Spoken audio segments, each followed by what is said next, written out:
Bismillahirrahmanirrahim. Assalamualaikum warahmatullahi wabarakatuh. Perkenalkan, nama saya Iksan Fadilah dengan NPM 101212744 dari kelas C7 Manajemen.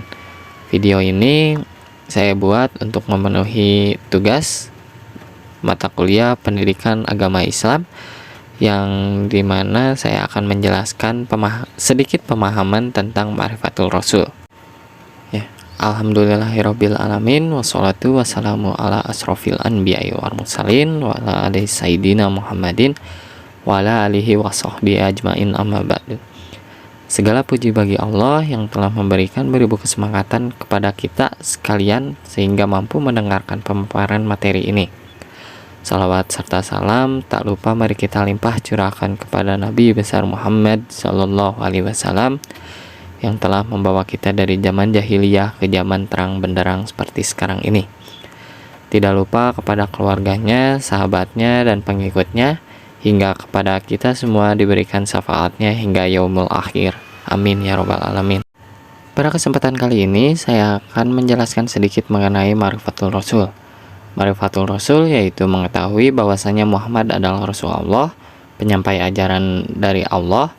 Beliau jujur atau benar di dalam menyampaikan ajarannya, baik dalam masalah ijab atau mewajibkan suatu perkara, tahrim atau mengharamkan suatu perkara, dan dalam mengabarkan tentang peristiwa yang terjadi pada masa lampau dan yang akan terjadi di masa mendatang di dunia, di alam barzah, dan di akhirat.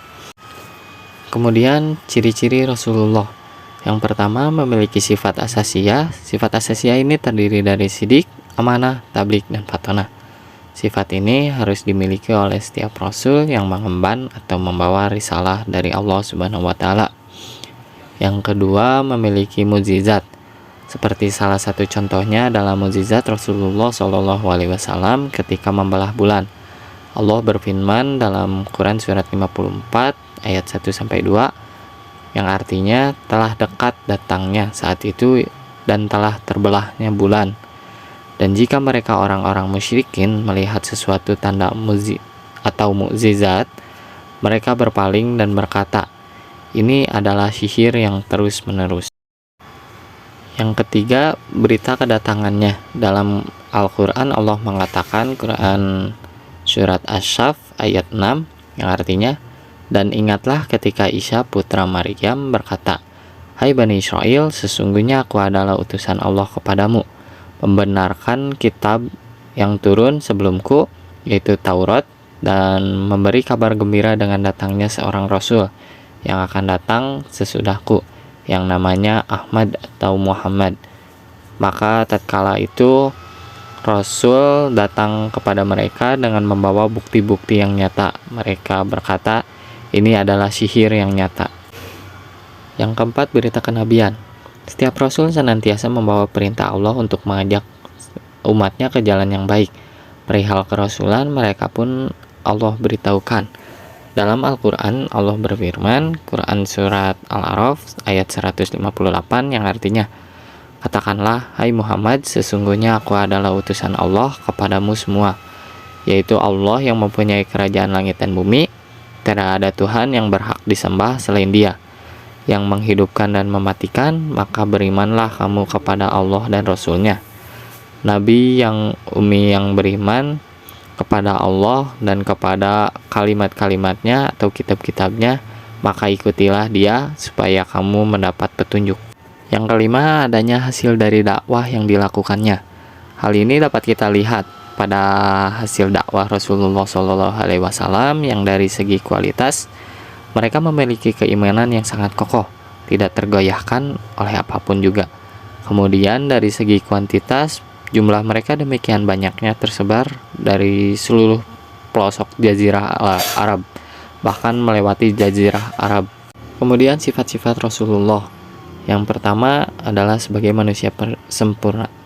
Allah berfirman pada Quran surat Ibrahim ayat 11, yang artinya Rasul-Rasul mereka berkata kepada mereka, kami tidak lain hanyalah manusia seperti kamu, akan tetapi Allah memberi karunia kepada siapa yang Dia kehendaki di antara hamba-hambanya, dan tidak patut bagi kami mendatangkan suatu bukti kepada kamu melainkan dengan izin Allah, dan hanya kepada Allah sajalah hendaknya orang-orang mukmin bertawakal.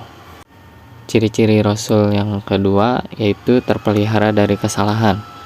Allah berfirman, Quran Surat Al-Maidah ayat 67, yang artinya, hai Rasul, sampaikanlah apa yang diturunkan kepadamu dan dari Tuhanmu, dan jika tidak kamu kerjakan apa yang diperintahkan itu, berarti kamu tidak menyampaikan amanatnya.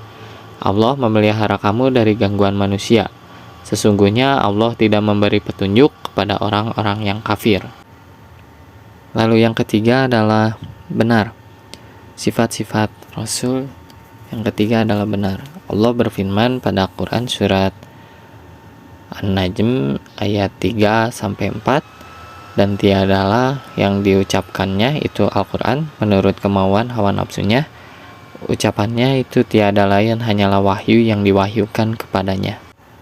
Kemudian yang keempat adalah cerdas. Allah berfirman pada Quran Surat Al-Fat ayat 27, sesungguhnya Allah akan membuktikan kepada Rasulnya tentang kebenaran mimpinya dengan sebenarnya, yaitu bahwa sesungguhnya kamu pasti akan memasuki Masjidil Haram, insya Allah dalam keadaan aman, dengan mencukur rambut, kepala, dan mengguntingnya.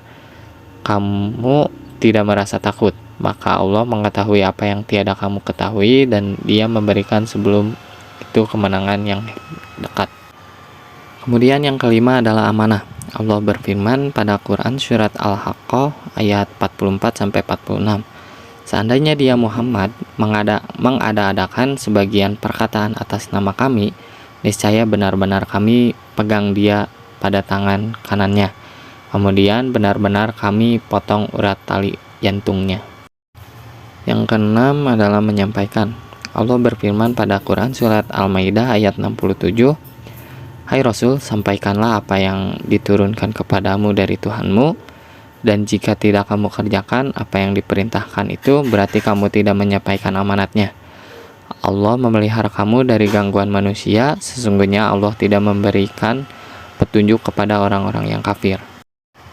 Yang terakhir, komitmen yang sempurna. Allah berfirman pada Quran Surat Al-Isra ayat 73, dan sesungguhnya mereka hampir memalingkan kamu dari apa yang telah kami wahyukan kepadamu, agar kamu membuat yang lain secara bohong terhadap kami.